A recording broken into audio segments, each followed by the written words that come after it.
Right. It is now June 2nd, and in this building right here is where they have a weekly live drawing session. This will be my second time attending it, and I've been really liking it. Not only is it a chance to get a proper live drawing experience, but I find it really beneficial for just being in a more tightly controlled environment. Anyway, should be fun. I don't know if I could film. We'll see. Anyway. And I still honestly don't know if I could film. I just decided not to, or not to try, just because I've been filming everything and I thought I'd just kind of enjoy that moment. Anyway, it is now Monday. I hope everybody had a great weekend. I'm starting off the week with some more Brigman torso studies. This time I'm laying out the primary masses, and not only that, but after I've kind of set a pose for one angle of a mass, I'm trying to rotate that pose around and look at it from different angles, and it's pretty difficult. I will say it is probably it does make it easier when you're working from Brigman, who's very clear about some of his lines and the way he incorporates some of these large blocky masses into his forms and into his torsos.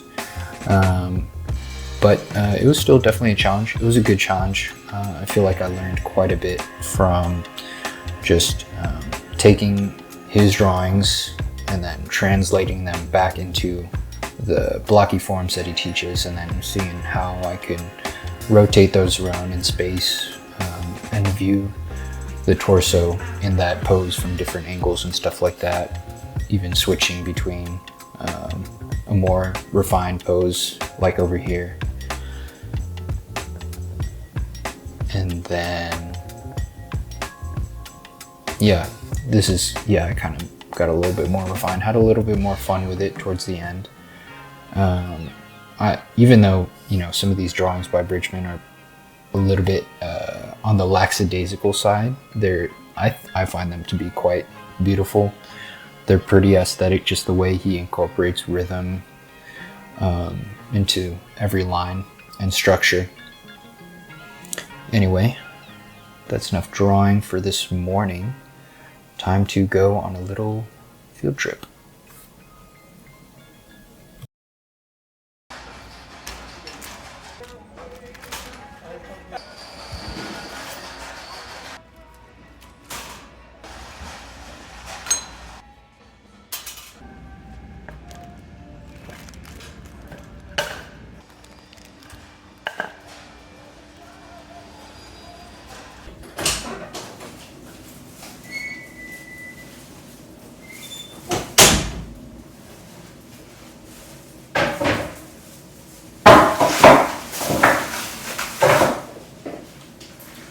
Let's make an armature stand.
I now have here an armature stand.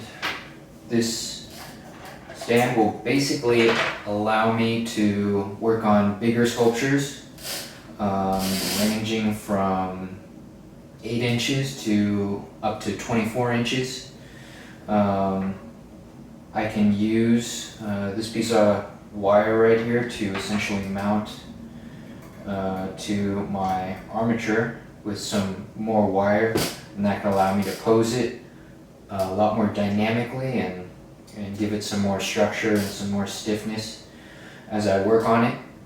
And then in addition, if I go even higher, up to about 24 inches, I can even suspend more wire and anchor it to the head as opposed to the hip. So, we're actually not going to do any more sculpture today, but we're going to do some more drawing. Alright, after much anticipation, deliberation, and procrastination, I'm going to go ahead and get started on my first large, I guess, work that I want to embark on, and that's going to be a portrait of my mom here. This is the reference I'll be using. It's not a very good reference photo. I do have a digital version of the colored version. It'll definitely be a challenge. We're going to have to do a lot of interpretation as far as how things work in the face structurally, just given the lighting conditions and given the overall resolution of the reference that I have. And so with all of these things kind of compounding on itself, we're going to have to essentially take things in little chunks at a time through a series of different types of planning and preparation, and that'll be through the use of value studies, proportional studies, compositional studies, and from there maybe even I might even try to see if I can get some better quality on the reference image that I have right now.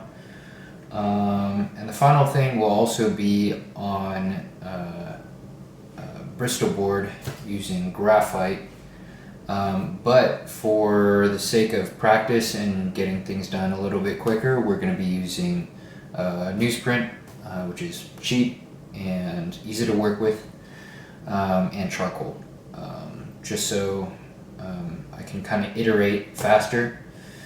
And that's how I've kind of planned things. We'll see how it goes. So let's get started.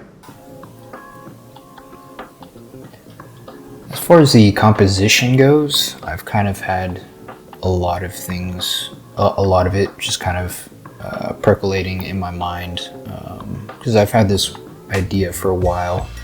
I think one of the fixes that I'll be using in order to work around some of the lost detail in the low res photo is to hide some of the hair in the back and have it fade into the background. I think it'll frame the face quite well, and then it'll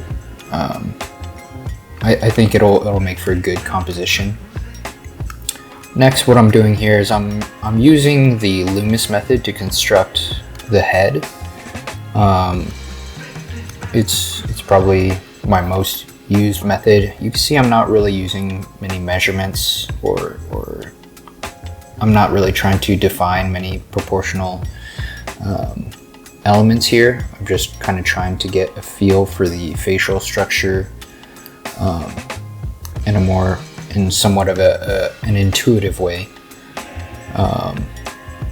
and we can see that the likeness is decent, but but it's not ideal, so that's why I kind of moved on to a more proportional approach here, where I'm taking measurements and I'm trying to define relationships between features and dimensions and stuff like that.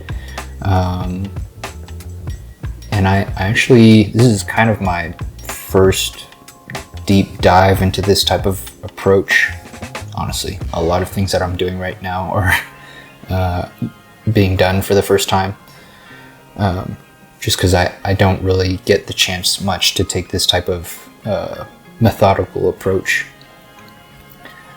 But as you can see already at this stage, I think the likeness is much better.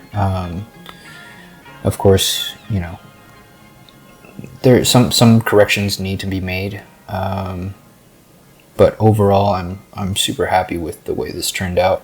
And that's pretty much it for this video. Thank you all for watching. Have a great day.